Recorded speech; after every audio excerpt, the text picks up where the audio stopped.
ভারত ডাকছে, রক্ত ডাক দিয়েছে রক্তকে।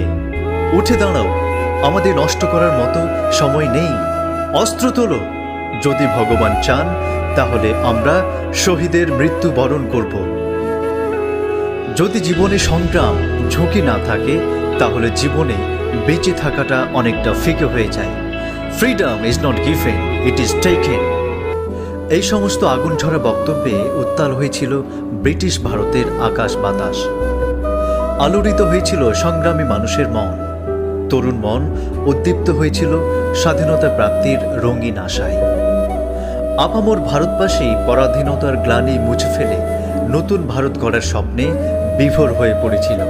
আর এই নতুন ভারত গড়ার কারিগর, স্বপ্নদ্রষ্টা তথা কাণ্ডারি হয়ে অবতীর্ণ হয়েছিলেন ভারতের গর্ব, বাংলার বীর সন্তান নেতাজি সুভাষচন্দ্র বসু।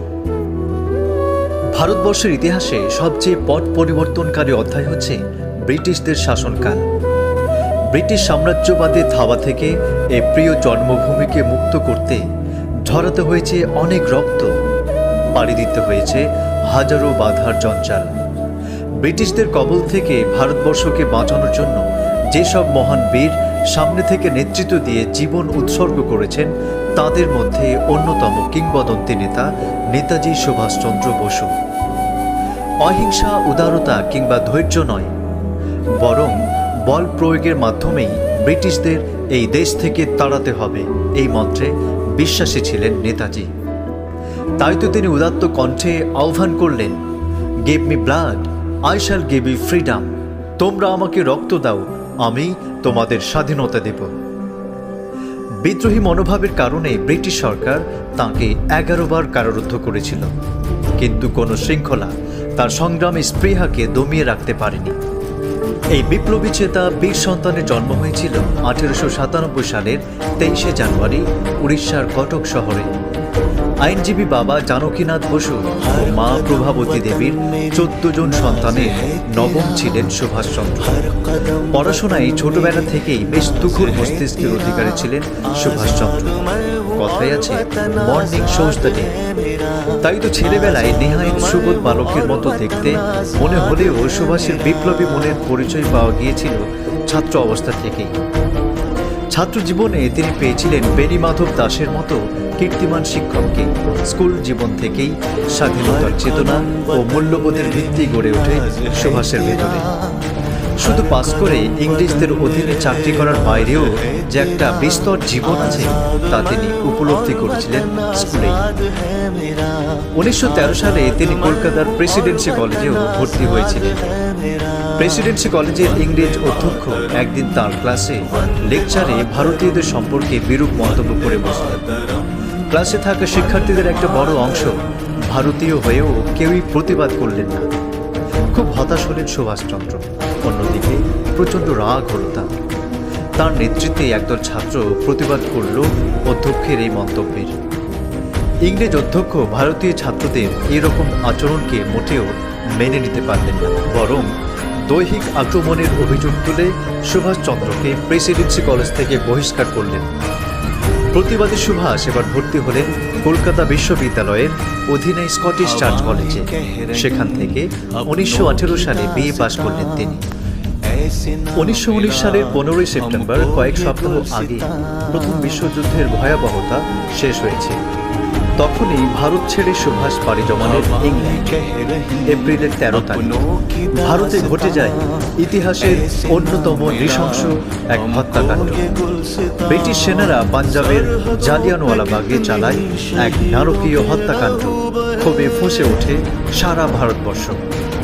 রবীন্দ্রনাথ ঠাকুর ইংরেজদের প্রদত্ত নাইট উপাধি বর্জন করেন। ভারতীয় সাধারণ জনগণের মতো তাঁর মনে চাপা ক্ষোভ দানা বাঁধতে থাকে। দেশের মানুষকে পরাধীনতার শৃঙ্খল থেকে মুক্ত করতে ভারতে ফিরে এলেন সুভাষচন্দ্র। 1921 সালে যখন ভারতে এলেন, তার 1.5 বছর আগে কংগ্রেস মহাত্মা গান্ধীর অহিংস ও অসহযোগ আন্দোলনে যোগ দিয়েছে। এই আন্দোলনের খুঁটিনাটি নিয়ে গান্ধীর সঙ্গে বিস্তর আলাপ আলোচনা করার পরেও সন্তুষ্ট হতে পারেননি সুভাষচন্দ্র বসু।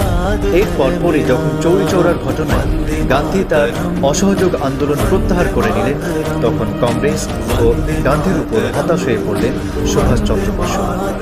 নবগঠিত স্বরাজ পার্টিতে সম্পাদক হিসেবে যোগ দিলেন তিনি। 1927 সালে কংগ্রেসে আবার ফিরলেন সুভাষ। 1928 সালের জাতীয় কংগ্রেসের কলকাতা বৈঠকে আয়োজনের একটা বড় অংশের দায়িত্ব পড়ে তাঁর কাঁধে। বেশ সফলভাবে সেই দায়িত্ব পালন করে আলোচনার শীর্ষে উঠে আসেন সুভাষচন্দ্র। 1930 সাল নাগাদ কংগ্রেসের প্রভাবশালী নেতাদের মাঝে স্থান করে নিয়েছিলেন সুভাষচন্দ্র। 1932 সালে অসহযোগ আন্দোলন আবারও জোরদার হয়েছে। আন্দোলনের এক পর্যায়ে আবারও গ্রেপ্তার হয়ে জেলে গেলেন সুভাষ। আগে থেকেই অনুভব করেছিলেন শরীরটা সুস্থ নেই, জেলে গিয়ে আরও বিপত্তি বাড়ল। চিকিৎসার জন্য যেতে হলো তাকে অস্ট্রিয়ার রাজধানী ভিয়েনাতে। সেখানে তার পরিচয় হলো এমিলি সেঙ্কেলের সাথে। সংগ্রামী জীবনের মধ্যে সেই সময়টাকে সুভাষের রোমান্টিক পিরিয়ড বললেও খুব একটা অত্যুক্তি হবে। লাভ এট ফার্স্ট সাইট, পরিচয় গড়াই প্রেম।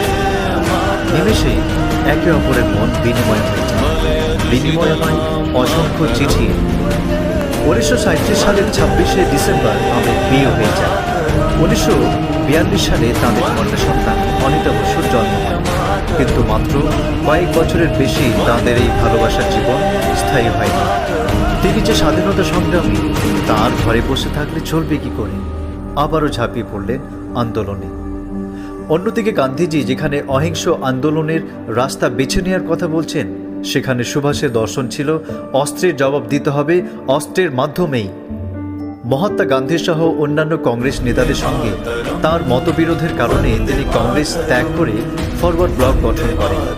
এরই ফাঁকে দ্বিতীয় বিশ্বযুদ্ধ শুরু হয়ে গেছে। তবে সুভাষের গতিবিধি আর তৎপরতা দেখে ব্রিটিশ সরকার তাঁকে আবারও জেলবন্দি করে। 1940 সালে তাঁকে মুক্তি দেওয়া হলেও গৃহবন্দী করে রাখা হয় তাকে। 1941 সালে কলকাতার বাড়ি থেকে ছদ্মবেশে উধাও হয়ে যায় সুভাষচন্দ্র বসু। 1942-এ তিনি পাড়ি জমালেন জাপানে। সেই বছরই বিদেশে বসবাসকারী ভারতীয়দের স্বাধীনতার মন্ত্রে দীক্ষিত করে স্বাধীনতা অর্জনের জন্য তিনি গঠন করলেন আজাদ হিন্দ ফৌজ। আজাদ হিন্দ সৈন্যদের ছাড়াও সাধারণ জনগণের মাঝে ধীরে ধীরে সুভাষচন্দ্র হয়ে উঠলেন প্রিয় নেতাজি। নেতাজি নামটি জার্মানিতেই থাকা ভারতীয়রাই প্রথম দিয়েছিলেন তাকে। পাশাপাশি দ্বিতীয় বিশ্বযুদ্ধে জাপানের সাথে যুক্ত হয়ে ব্রিটিশ তথা মিত্র বাহিনীর উপর গেরিলার আক্রমণের মাধ্যমে খণ্ডযুদ্ধ চালিয়ে যেতে থাকে আজাদ হিন্দ ফৌজ। তবে ব্রিটিশ শক্তির সামনে সুবিধা করে উঠতে পারেনি জাপান। তাই জাপানের পরাজয়ের সাথে সাথে আজাদ হিন্দ ফৌজেরও পতন ঘটে। 1945 সালের 18ই আগস্ট হঠাৎ একটি খবর ছড়িয়ে পড়ল। বিমান দুর্ঘটনায় নাকি মৃত্যু হয়েছে নেতাজি সুভাষচন্দ্র বসু। কিন্তু ভারতে তুমুল জনপ্রিয় এই নেতার মৃত্যু সংবাদ অনেকেই মেনে নিতে পারেননি। কংগ্রেসে থাকা তার কর্মী সমর্থকদের অনেকের ধারণা ছিল তিনি আত্মগোপন করে আছেন। নেতাজি হয়তো আবারও সংগঠিত হয়ে আজাদ হিন্দ ফৌজ নিয়ে ভারতে স্বাধীনতা ডাক দেবেন, কিন্তু তা আর হয়ে ওঠেনি। কালের গভীরে হারিয়ে যাওয়া এই নেতা আর ফিরে আসেননি। তিনি না ফিরলেও নেতাজি হয়েই চিরকাল বেঁচে রইলেন ভারতের সাধারণ মানুষের অন্তরের মণিকোঠায়।